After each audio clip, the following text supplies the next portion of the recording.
Hello there, and welcome to a special 5,000 subscriber video. I hope you're having a wonderful day. Before we get any further, seriously, with all my heart, thank you guys so very much.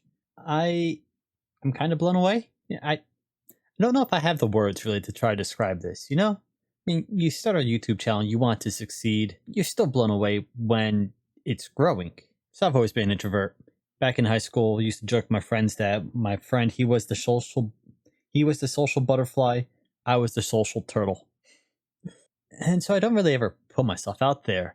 But when I was in university, I joined men's choir. I was encouraged to by my girlfriend at the time. And I wouldn't have traded that experience for anything. Those were some of the most fun I ever had in university. And I feel the same way doing these videos. So, seriously, thank you guys very much. Okay, so what are we going to do today? Absolutely nothing to do with the stuff behind me. That's an experiment I was doing, which I put on pause because they're changing Redstone in the next update, and there's no point going through the big hassle of making a really big, complex Redstone game, which I am working on, if it's all going to break. So that's a future plan. Now, what we're going to do today is we're actually going to look at how I make videos. Just a little bit, at least, how I edit it. Because when I got started doing YouTube, I did my research. I looked up what microphones are good, on a budget, what software to use to record with, what software to edit with.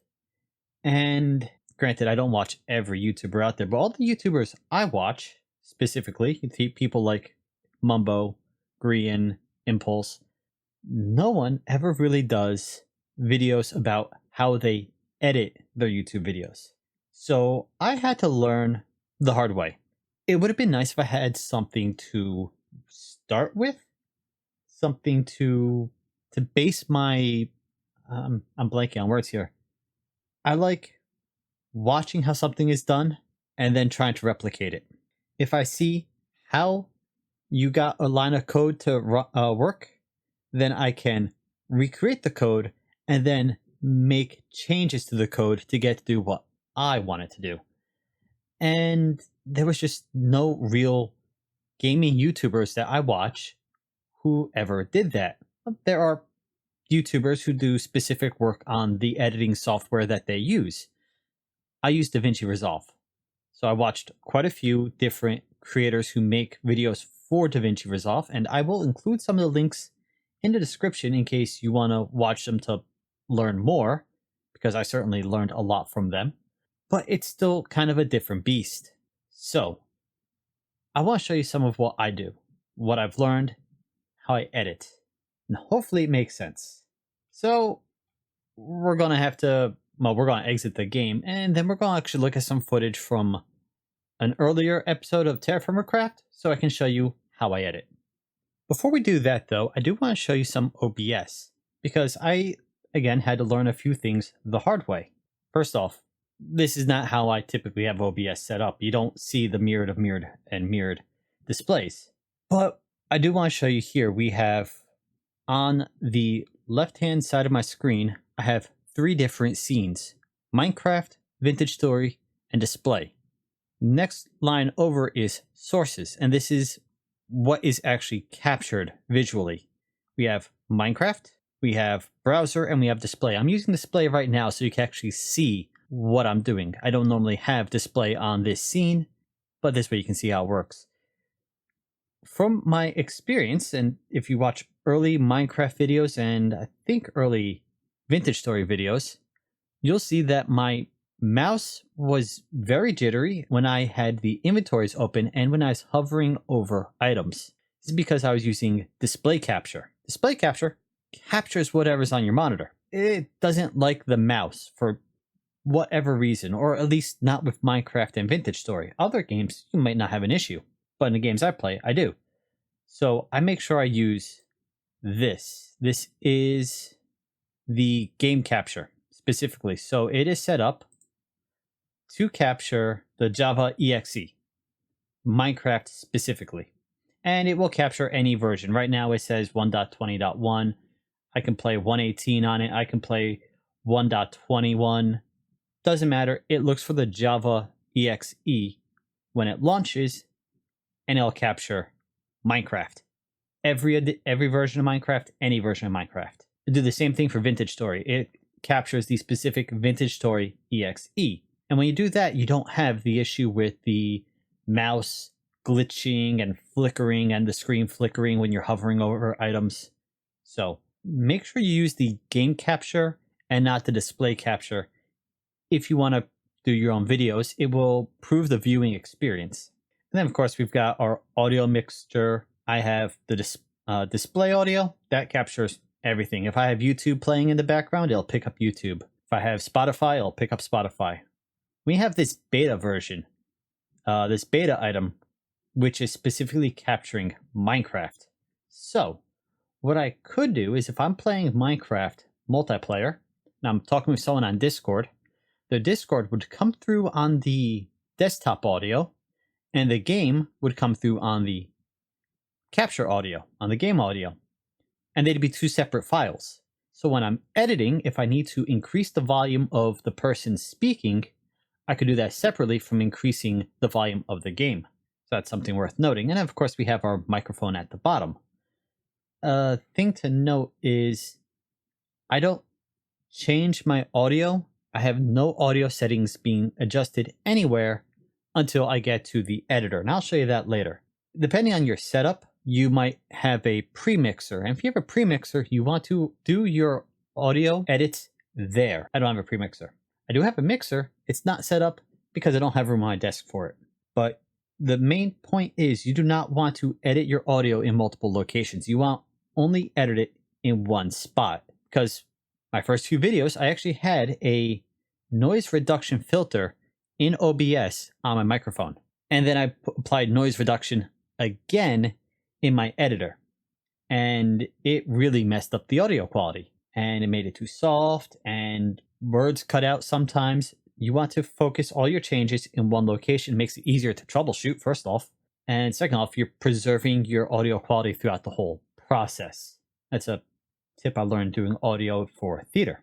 And then, of course, we just have the regular buttons here. Scene transition, which I don't use because it's set one scene and leave it. And then our start and stop buttons, I have those hotkeyed. Control F9 and Control F10. That way I can just quickly start recording and stop recording. But yeah, that's OBS. Setting wise, I don't know if I can show you the settings. Okay, I think it's capturing the settings. I'm not an expert at the different settings for OBS. I pretty much looked through suggestions on what to do and set it that way. I'm sure I can make it better, but these were the suggestions I saw, and they're what I went with. All right, so let's jump into the editor. Here we go. I just finished rendering my last Vintage Story episode, and so here's my setup, but we're not going to be dwelling on this. We're going to be jumping over to Terraformacraft, but you can get an idea of what we're looking at here. I want to go to Project Manager. So one of the first tips that was suggested for creating YouTube videos is you want to make a template. That's what I have right here. Template, parentheses, YouTube. I also have a template for shorts, though I rarely use shorts. I don't like them. But yeah, you put together a template, make all your adjustments in the template, and if you have to, you go back and you make the changes. But by having them in the template, when I start a new video, I just need to open up the template in read-only mode, and I've got everything all set up. I don't need to go through and make a lot of changes to get started on my next video. So we have our media pool. This is where you put all your files in, you drag what you want, so on and so forth. We have one of the views, the cut view. I don't use this view anymore. I used it a lot when I first started recording. My first dozen or so videos, I pretty much only used this view. Now I pretty much only use this view. It's a lot more stuff on screen, so it might be a little more daunting, but you get everything you need in one go. We've got our read-only, we've got our template. If we want to make a new video, or want to set it up for a new video, we save as, And I think the next Terraformer Craft video is 21. So let me pre-do this. So TFCHR, Terraformer Craft Hard Rock, episode 21. I think it's 21. Might be 22. Let's do 22. Save. And now we're ready. It has all the presets from the template already applied. I don't have to change anything. You notice, well, I have to change that because when I saved it, they were in the opposite order. I have to change it back. You notice I have 4 tabs here. These are actually timelines. So I'll get to these in a bit. We have our media pool here. We have markers here, or if I remove that, I can switch over to effects and grab effects. So let's load up my last Terraformer Craft video. It was episode 21. And I can show you how I go about actually editing stuff. Okay, so here we are. We've got our now 5 tabs, but I'll get to that one later. We have our 4 tabs. Cutting room, edits, draft. It's draft 1, but it's also my final draft. And my intro tab, which I don't use right now. And then my HR intro tab. So what I do is I record my clips, and my workflow, because it changes, it's changed quite a bit. I like the new flow that I'm currently doing. So I'll record a clip or 2 or 3, and then I will put them into my videos folder here. And I will edit, or at least do my first edit pass while I'm still working on my video. So I might record a 10-minute segment, put it into the editor, edit it down, and then go back to recording and playing. Because first off, if you're sitting here trying to edit a video all in one go, it is going to take, especially for me at least, much longer than if you do it in bite-sized chunks. I don't have ADD or ADHD or any of those attention deficit disorders, but it still gets monotonous and boring to sit here and watch, cut, go back, watch, cut, go back. So if you do it in small chunks, I am much more efficient. So that's what I've learned to do. That's how I do it. Up here, we have the videos. So here I have 8, and you notice each of them has a little flag. If I right click on the video, I can go down to this tab here that says flags, and I can give it a flag. And what I do is I give each video essentially a scene flag. So the first scene that I record, or at least the first scene in order for the video, is going to be the dark blue. And the second one is going to be cyan, and then green. And on occasion, I'll have 2 or 3 video files that all are part of the same arc. So I might say, hey, I can't get this to work. And I'll stop the video and I'll go tinker with it and I'll figure out how it works. And I'll come back and say, I figured out what I was doing wrong. Well, those two video files are the same in my mind, scene, the same idea. So I'll give one, say, the blue tab here, and I'll give the other one, it would get let's clear this, I'd give it the cyan, because they're the same scene, and then I would give it a second tab, so that I have it in chronicle, so I have it in order, so that if I have 3 or 4 video files that are all part of the same, again, scene in my mind, they will each have a different color in the exact same order I do for this. So this dark blue is 1. This is 2. This would be scene 1, part 1. And if I have a scene 1, or well, scene 2, part 1. And if I had scene 2, part 2, you get the idea. It would continue across. Drag the file down, put it here, and adjust this here, which adjusts the zoom on the video. And this is where I would start. So I have these tabs. As I mentioned, we have cutting room. I put the raw files into the cutting room folder, timeline, and I watch through it. And I'll put in my first cuts. I would then, once I'm done, take everything and put them into the edited. This is a buffer. So you see I've got a cut there, I've got a cut there, I've got a cut there. And so what I do is I will, I know right here that I cut before this point, but to help set myself up before recording, I do a count-in. 3, 2, 1. Hello there. It helps set me. It helps me make sure I don't have morning voice, that I'm set. It helps calm me, all these little fun little things. But I know that I can always cut after the count-in. And I do that for pretty much every single video, every single scene, because especially if OBS is being a little wonky, it gives me a buffer at the beginning of the video. So if OBS freezes, which it does do sometimes, usually I catch it, sometimes I don't. There's a buffer there where if OBS isn't recording properly, I have a little bit of time for it to catch up. I've learned that the hard way. It also gives me a chance to make sure OBS is recording my audio, because Microsoft likes to do updates and disable my microphone. I had an entire video, actually more than one, when I first started Hard Rock. Episode 1 of Hard Rock that you guys watched was not episode 1 of Hard Rock that I recorded. That was actually the second episode 1 of Hard Rock I recorded. I recorded a completely different video. It took me about 20 hours. And then I realized my microphone wasn't recording the entire time. So I had to scrap an entire video and start again. That was not fun. I was not happy. If you were on the Terraformercraft Discord when I discovered that, yeah, you would have known I was not happy. Anyway, one of the tutorial videos I watched for the Resolve here made some very good bits of advice. So you noticed I cut this real easy. I was having a wonderful playing through, and I was able to add these scene cuts while it was playing. I don't remember exactly how to get to it right now. It is under, here we go, keyboard customizations. The 1 key, I have split cut.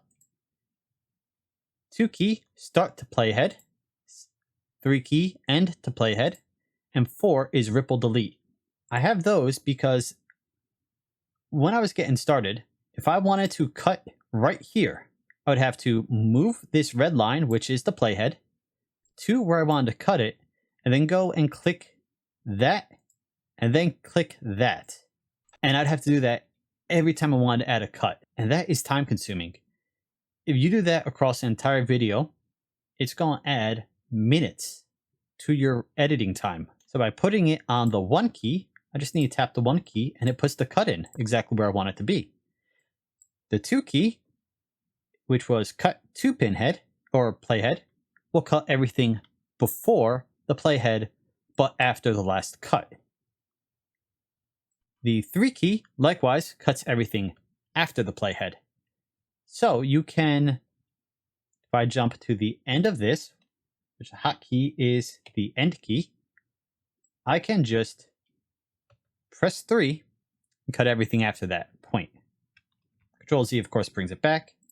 And if you highlight something, press 4, it deletes it. Now, that's useful because if I wanted to get rid of this segment here, I would normally press, that was backspace, and then I'd have to drag that. Or, if I have this set to ripple delete, I press 4, and it does it all itself. So that's a tip that I learned from one of the many tutorial videos I watched, and it saves a ton of time. Now, if you noticed in this tab here, we have all these grayed out sections. That's another hotkey, but that's a default hotkey, and that is the D key. It essentially mutes it. So, if we're playing, and then it goes over that, the screen cuts out. And then it comes back. A little while ago, I got... And so that's what I do for these little jumps. This little bit here, I disable. I go here, put my cuts in, and disable.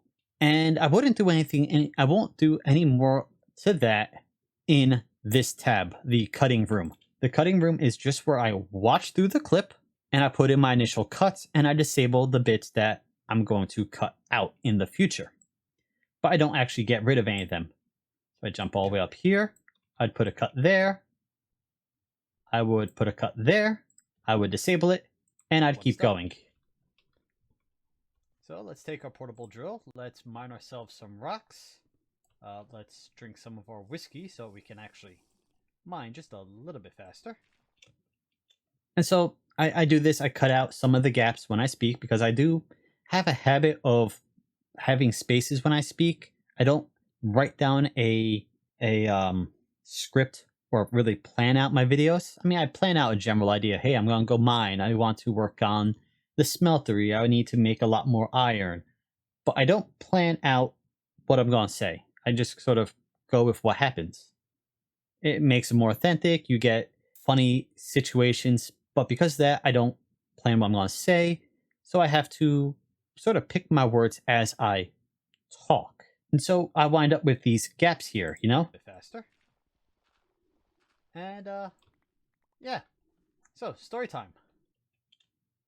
A lot of gaps. So what I'd do is I'll go through and I would cut down these little gaps so that it's not, so that the video flows better, so that my ideas flow better, so that you don't have these long pauses between thoughts and resolutions of the thoughts. But one of the other things I can do, and I don't do it here, I do it in my final draft, but what I can do is if I disable these files here, I can put my cuts in. You notice it only cuts the row that's selected. So I could then go through, well, I want to unlink all of those, and I can shrink them.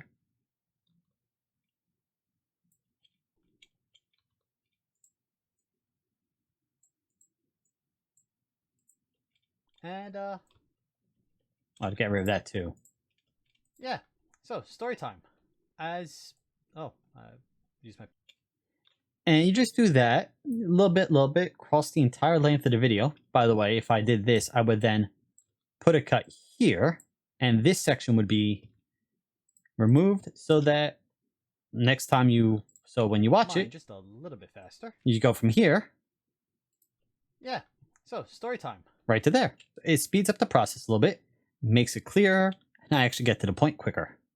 And you notice, like, from here to there, that's 4 seconds I just removed. You do that a couple times per clip across the entire video. Next thing you know, you've cut out 2-3 minutes worth of dead air, unnecessary pauses, that sort of thing. And again, you speed up the video a bit, you make it better, or in my cases, you still make it a long video. What was this one at? When I was done with this video, it had a runtime of 34 minutes. And that's after I cut out all those little pauses. I mean, let's jump to the beginning, right? Let's scroll forward a little bit. That's a good example. I didn't have too many during my story. Here. Bauxite. And what bauxite is, if I open the right inventory, it's aluminum. And we are going to need this aluminum to make the engineer's blueprint, because I want to make the... Okay, that's 4 cuts. This is our blue cyan. So if I go to edit, and I need to tab forward until I find blue cyan. There we go. This segment from about here to there. So that's 12 minutes 21 to 12 minutes 41. So that's a 20-second clip as I recorded it. In the final version, from there until here, once it finishes buffering, it's the full video, it takes a moment to buffer. That's 10:04 to 10:17. That's a 13-second cut. So we take a 20 seconds and bring it down to 13. I cut 7 seconds out in just that little span. And so, that's what I try to do. Try to clean it up, try and make it run smoother, more interesting, better. And that's kind of why I keep it as a buffer here. As I said, edits is just a buffer file. All the changes I make go here and they stay here. I don't make any changes because let's say I'm in my draft and I decide, oh shoot, I cut out a vital piece of information. I cut out this part here where I say it's for the engineer's workbench. That's why I'm here for the aluminum. If I'd cut it and I decided, oh, I need that, well, I have two options. I can either play through this entire clip again to find this segment here, which I cut, and try to figure out where it lines up and then replacing it in here or adding it. Or just go to my buffer file, find where my last cut was, find the part that I removed but actually still wanted, and just copy it and go back to my draft and do a, once it buffers again, paste insert. And I would have to activate these for it to work. But if I do paste insert, there it is. That's the segment. Add it back. So yeah, so the cutting room is for the raw files. Put it in, edit it. Once it's edited, it goes into the edited folder as a buffer. Everything goes into edited, even stuff that I'm not going to use, even stuff that I'm going to eventually delete. It goes into edited so that I have a working copy of it. Because what used to happen is I did everything on one timeline. And when you make a mistake, you need to essentially start the timeline all over again, which is a waste of time. And then we go into draft one, where we now build the video, starting from the beginning all the way to the end. And we have all these different lines. Video 3, B-roll, A-roll. B-roll in this case is not literal B-roll. And in cinema, a B-roll is background video. So if you have, what's a good example of B-roll? Someone's talking about good daily exercises to do, and they might show behind them a video of people doing yoga. That's B-roll. Whereas A-roll in cinema is the person speaking directly to the camera. So in my case, I use B-roll actually mostly for if I'm adding funny stuff or when I zoom in. If I'm zooming in on my character for whatever reason or on something on the screen, I will copy it, do that so that I have two copies of the footage, and then zoom in here. A wonderful day. A little while ago, I got asked by someone and that way, if I don't like it or if I make a mistake, I still have the original footage safe. But also, if I wanted to crop it for whatever reason, maybe I only want to show, let's say I wanted to show just the map. All right, there's the mini map. Let's say I just want to highlight that mini map. Make it a little bit smaller. Right? Well, I don't want the mini map to be the whole screen. Well, sometimes you might. But what I could then do is crop out everything else. And you just see the mini map and me speaking. A while ago, I got asked by... So that's what I do with the B-roll. We got the A-rolls, the main footage. If I'm adding a clip, a while back, I said Brock instead of something else. I was talking about baking clay to terracotta, and I said Brock. So I made a funny little clip of Brock from Pokemon, and I had him fall into the crucible. So what I would do is I'd go over to my clips folder here, which is specifically for stuff like this, and I'd drag in the file I made of Clay Brock, and I'd stick it up there. So when we got to that point, honestly, you get Clay Brock. And then I would do some of the little animation effects to it to make it move, spin, fall, that sort of stuff. That's all I do in this B-roll section. And of course, we have multiple audio files. We have 5 channels. A1, game. That's self-explanatory. That's the game audio. When you mine a block, that's what you hear. When a sheep beats, when a sheep makes a sound or a cow moves, that's what you hear. It's the game audio. VO1, voiceover 1, that's me. VO2 was if I was doing a voiceover. So if I record a clip, I don't like it, I could re-record that segment in Resolve here. I stopped doing it that way. I will actually reuse OBS, open up, leave it a blank screen, and re-record the audio and add it if I need to. I actually haven't had to in quite a while. Typically, if I make a mistake, I'm still recording, I can fix it and keep going. Doesn't always happen. Sometimes I say things wrong, like in my recent vintage story video, which will be coming out, well, today. Technically, it's Tuesday when I'm recording this. I kept calling the flax grain flax seeds. I didn't fix that, although I did leave a note on screen that grain is technically a seed, so, that's that. But that would go down here.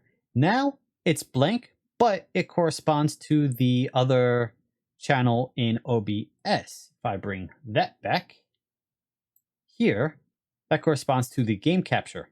So again, if I'm in Discord chatting with someone, this channel here, VO2, would capture game audio, and game here would actually capture everything. It's called game. It should really be display or desktop audio.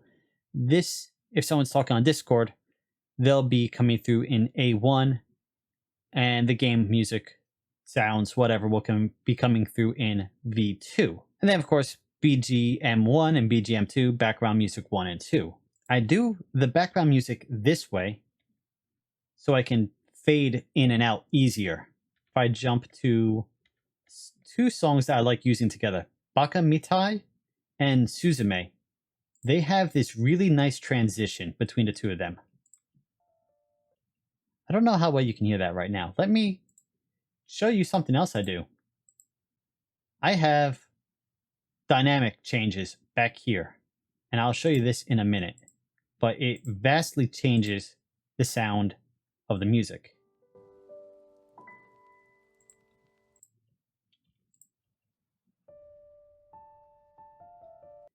The resolve of this song corresponds with the opening of this song. So the two of them, when played together, sounds like it flows right into the other. And so by putting it this way, having the two files stacked on top of each other, I can align the transition better. There is a way to do it using the effects going down into audio transitions and doing a crossfade, but then the crossfade might not be perfect. I like doing it this way.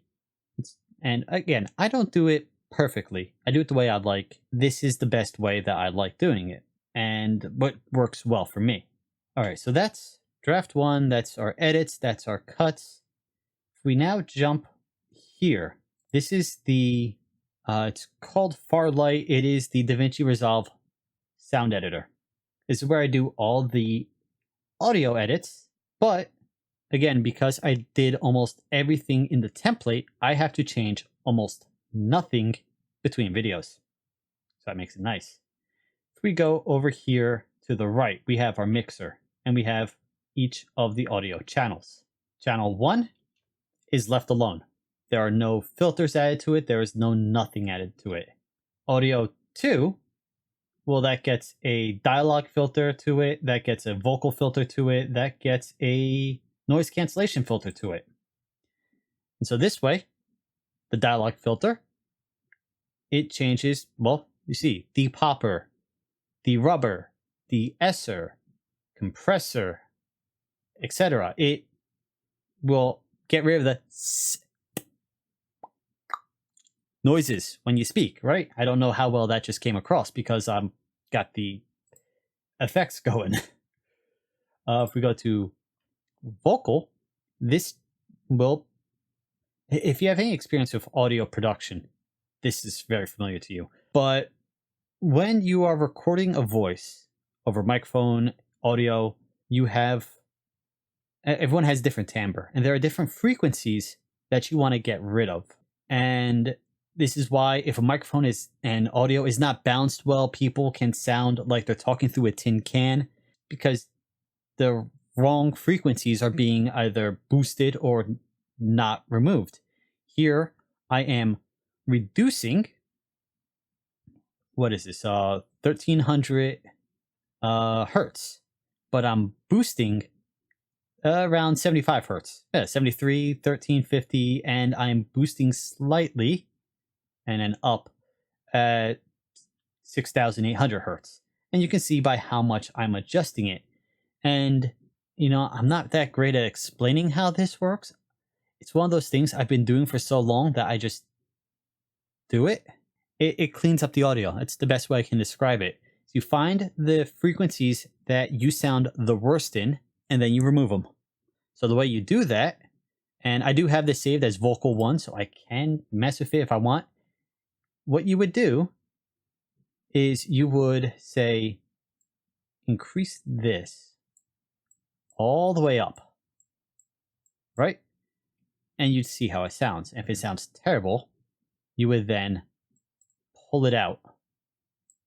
So you'd go along the bar here, finding where it sounds the worst, and then removing it. And you do the same thing back here. You'd move it around, either high or low, either boosting or removing it. Find where it sounds the worst, and then do the reverse. If it sounds worse down here, you would boost it. If it sounds worse up here, you would remove it. So that is vocal audio. Noise reduction makes sense. I don't think I really have to explain it. It helps cut down the noise of my keyboard, though my keyboard is still quite loud because my keyboard is all of 7 inches from my microphone. I have not removed any of those filters from... Oops, I just pressed the wrong button. From VoiceOver 2, but again, right now, I've been just playing with VoiceOver 2 turned down to negative infinity decibels. That mutes it, essentially. There's no audio coming through on that channel. I don't have to worry about it. Now, the real fun comes when I'm doing music. So we have all these different songs that I use, and they all have different ranges. Some of them are very loud, some are very soft. Avid is... let's pull out my audio. It's kind of soft, but it does have loud moments. It does swell at points, crescendos. Over here, you get a nice crescendo.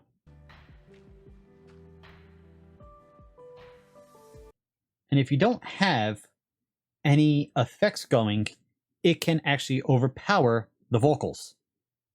Vocals being me talking. Likewise, we jump all the way to the end. Mosaic Kakara is very loud at times, especially back here.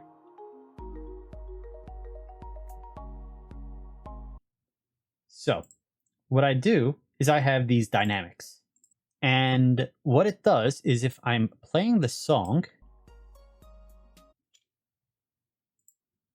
I'm on the wrong channel. If I'm playing this song, you can see that the music is peaking here because of how loud it is. But I have it being compressed, which is like putting a lid on it almost. And then I have it limited to negative 32 decibels. So it will never get louder than 23 decibels. But it does have a slight boost of 2. So it can technically get up to 21, but it keeps it from getting too loud. If I turn off the dynamics, you can hear the difference. The slight downside to this is it's not exactly smart. There are moments where if the song swells, it will cut out. That's the attack down here. How quickly it cuts in and cuts out. Hold and release is how quickly it will, release. Attack is how quickly it will bring down the volume. So we're all the way back at this point here. It gets loud and then attacks and brings it quiet.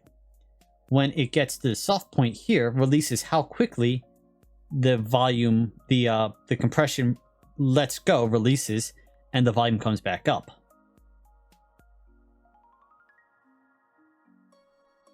And by playing with this, even though the volume is different at different points of the song, you can kind of balance it so that it stays roughly the same, especially in the background. So yes, there'll be some softer parts, but you're never going to get blasted out of your chair when the music picks up. I only learned about this, or this feature, in the editor rather recently. Prior to, I think, episode 4 or 5 of Hard Rock, I was doing this all manually, where I was adjusting the levels on every song at different points of the song manually. What that means is I was going through here on this page. I would find, okay, if we go to here, we click volume, and then from this point to this point, we're going to bring the volume down. And then at this point, we can put that in, and then put another point here, and bring the volume back up. And I would do that for every song. And that was a nightmare. So I'm glad I realized that there was a better way to do it. Now, you may have noticed these blue marks. So those are, well, they're called marks literally in the program. So what you do is you will line up where you want, right click, and go in and add marker. I use them to, well, make them, those are the YouTube chapters. When you render the video, you can tell YouTube, hey, these marks are going to be the different chapters, and of course they're named. So the first chapter is story time, second one is making brass, so on and so forth. I also try to line them up with the songs, or I try to line the songs up with the markers, because I'll put the markers in usually along scene lines, because it's the end of a coherent idea. I'm talking, I'm presenting an idea, okay, the idea is over, I'm cutting to a new scene. I could put in a scene transition, in this case like a fade out, or in this case a crossfade, but to new scene, it's a new idea.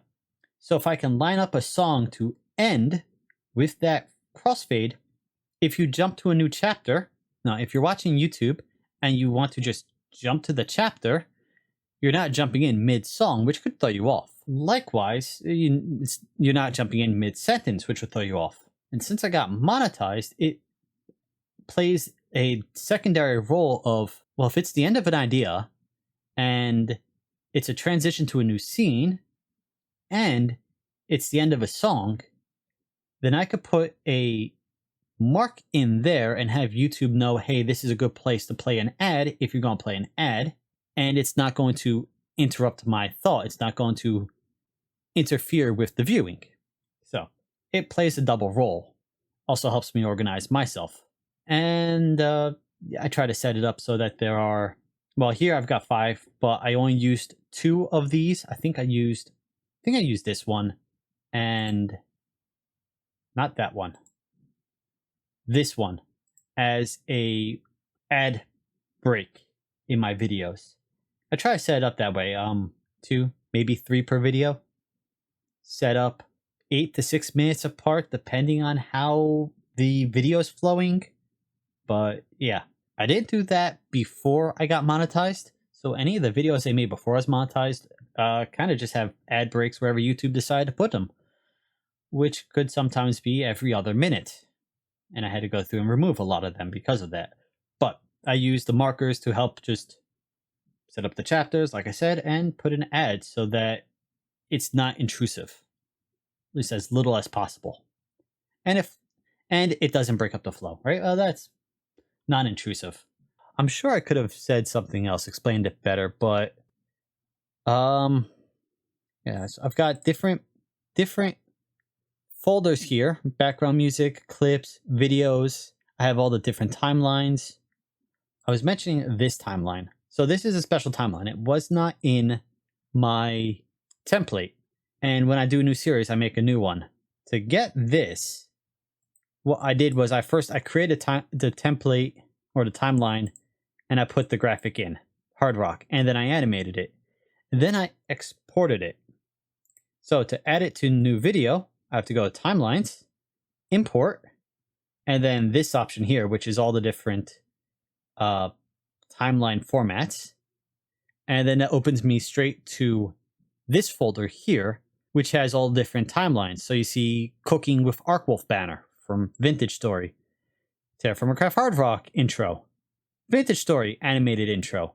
And I could grab these, import it, and then it adds it directly to here where I could just control copy it, go over to my draft, jump to beginning, and control V.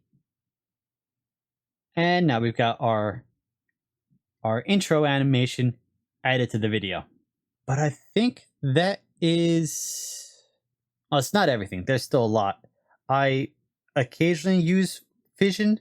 This is something specifically for Resolve. I'm sure Premiere has something similar, but I don't use Premiere. This allows you to do things like, well, when I added the Brock falling into the Crucible, I did it in Fusion.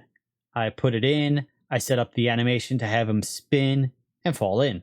You can do that here if you wanted to. There's some really good stuff you can do. Like you can actually splice video together in Fusion. You can add effects like flames, like you know the meme of the dog with the hat sitting at the table drinking the coffee when the house is on fire. He says, "This is fine." If you want to animate that, have him sitting there motionless, but have like the flames licking behind him. You would be able to do something like that in Fusion. I don't have that skill. I don't know how to do that. But that's an example of something you could do. You also have this option down here, which is color. So if I wanted to jump in to a clip, add a voiceover like, "Hey, future Arc Wolf here, blah, blah, blah, blah," I could go into the video, pause it, or set up a freeze frame, and then say, pull down the saturation. Here we go. Pull down the saturation. Now the video's kind of desaturated, almost like it's black and white. And I could talk over that as a voiceover. Like I said, as if I was saying, "Hey, future Arc Wolf here. I did this wrong. You're going to watch me say this mistake 5 or 6 times. Know that I did not mean this. I meant that." Also, if you are in a dark room, you could boost the gamma. Which one's gamma? I think this one. Exposure. Yeah, make it boost the gamma, boost the exposure. So if you're in a really dark room, you can make it brighter so you can actually see what in the world's going on. I could have done this when I was in the ocean, looking at the bauxite. I didn't. Probably should have. So that's color. And of course I showed you far light. And then the last tab down here is deliver. This is where you set it up to actually send it out to YouTube. Go to YouTube, set it to 1440, give it a name, give it a file location, click normalize so that the audio doesn't blow you out of the water whenever YouTube decides to run an ad or vice versa. Upload directly to YouTube, give it its title, put it in the description, which includes, well, my Discord link, the Hard Rock Discord link, information about Hard Rock, the texture pack I use, the shaders I use, the songs, the creators who wrote the songs, because all the songs I use are DMCA free with credits. So I make sure to credit all the creators because it's only right. They did a wonderful job making these songs and I use them every video. I better give them credit for it, right? And then you can click upload thumbnail. If you made a thumbnail, you can add it. Otherwise, you don't have to. You can add that later. Chapters from markers. I use the blue markers. Make them chapters. So it knows, hey, when I add these markers to the video, use the names of the markers as the chapter names. And then set to private, set to gaming, and render it. And depending on the length of the video, it can take up to 2 hours. But yeah, that is a lot. Again, there are some great creators specifically for working on DaVinci Resolve who I've learned a lot from. Teach a lot of tips, tricks, a lot of stuff I did not even begin to cover here. I will try to find all of them that I've used and include them in the description of this video. So if you have even a passing interest in how videos are made, you can check them out. Maybe you want to get started on your own videos and you don't know where to start. Well, they would be a very good place to start. And I should note before I actually finish this video is how I organize stuff. So when I record something, it goes directly into this folder called raw footage. You see I have clips, imports, music, storage, vintage story, all the mods 9, hard rock, and then the actual episodes I'm working on. I just finished these 2 videos. I haven't moved them yet because I'm using as an example. If I move them, it's going to break the links. It's better that I leave it this way for now. What I'll do once the video is done is I'll drag it into its storage folder just to help organize. These are all the clips I just recorded. It is nearly 3 gigs worth of footage for this video. All of these are going to go up here into my now 5K special video. This here is the one that is currently recording. And so I have a folder for every video I make just to help organize all the clips. Everything goes into that folder. That way when it's edited, everything's there. I don't need to go hunting around for a file. When it's done, I can just drag it into its storage folder. You saw that vintage story is 147 gigabytes. Hard rock is 53.9 gigabytes. And the best thing is, so when I did my mega episode, I didn't have to do any funny stuff to get the clips. I just had to grab these 8 folders, which are the 8 videos that I made into the mega episode, pulled them out of this folder, and then just combined all the videos in Resolve bit by bit and cleaned up a little bit here or there, added new chapter markers, added a lot of chapter markers, and then just rendered it. Granted, it was a 4.5 hour video that took forever to render. I went to sleep and it was still rendering when I woke up, but that's how it's done. That's how I organize it. Again, there are probably better ways to organize it. There are probably better ways to do it. I do it this way because it's the easiest way that I found. It makes the most sense for me. If I go back here, I go to my hard rock folder.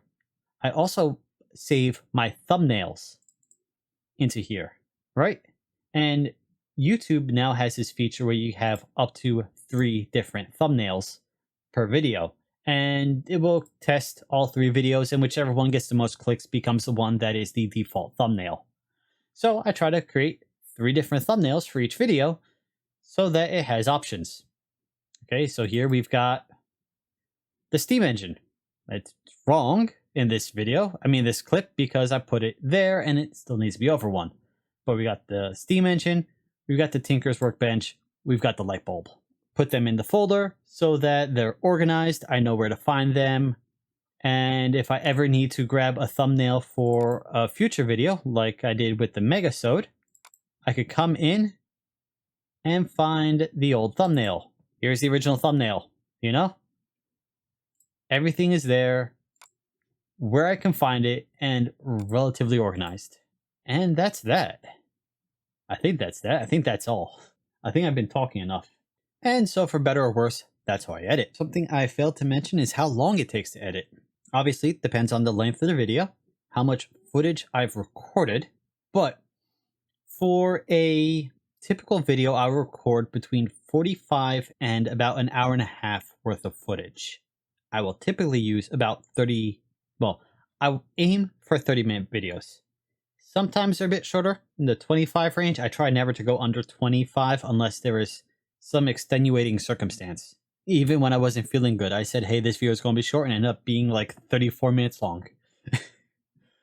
But the target is 30 minutes. It's usually closer to 35. I try almost never to go under 25.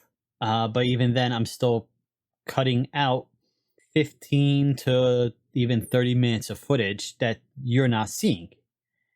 Most of the time, that's because it's unnecessary. Or I've re-recorded something. I didn't like how I said something the first time. Or when I couldn't figure out how the light bulb worked in my last Terraform Craft video. I literally stood there, still recording, reading the book for 8 minutes, trying to figure out why the light bulb wasn't crafting. Obviously, you're not gonna see me stare at a book in a game for 8 minutes. That was all cut. The entire length of the editing process.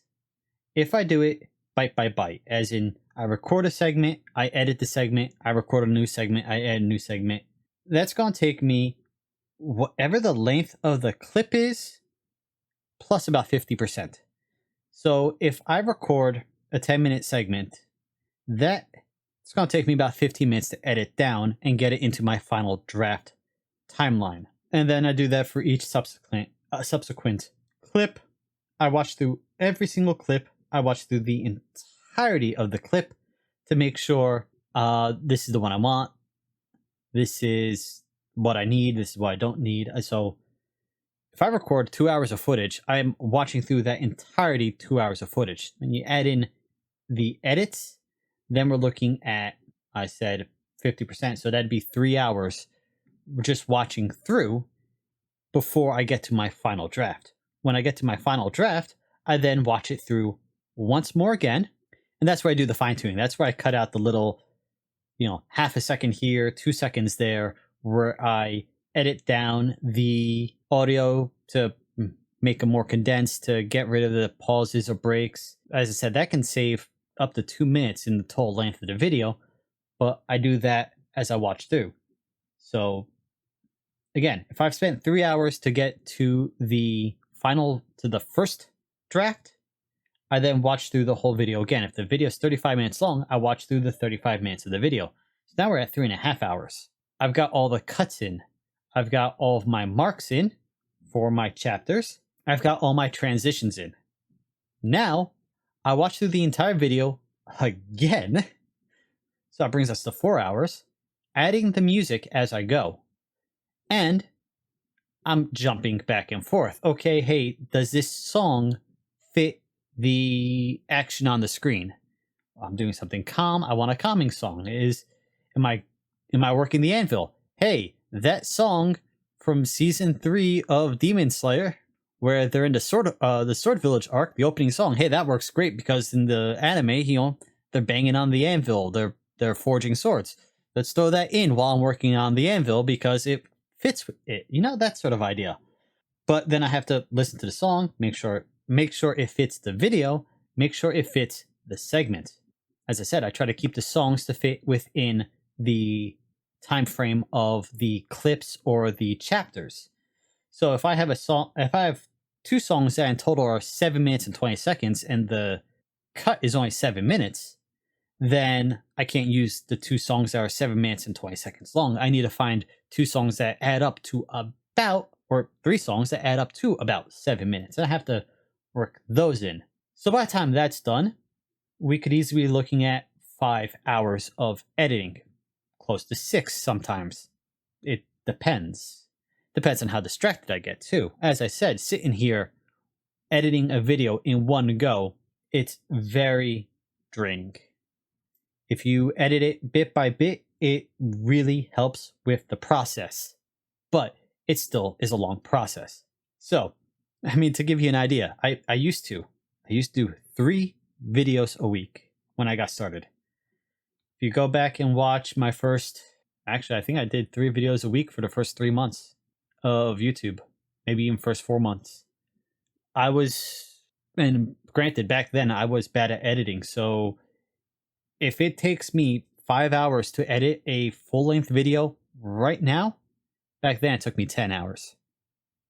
And to record a video of Vault Hunters, and mind you notice not a lot of the actual YouTubers who play Vault Hunters do videos. They do VODs or they stream, because as fun as Vault Hunters is, and it is a ton of fun, it is such a painful series to edit because of all the downtime in the vault, outside of the vault.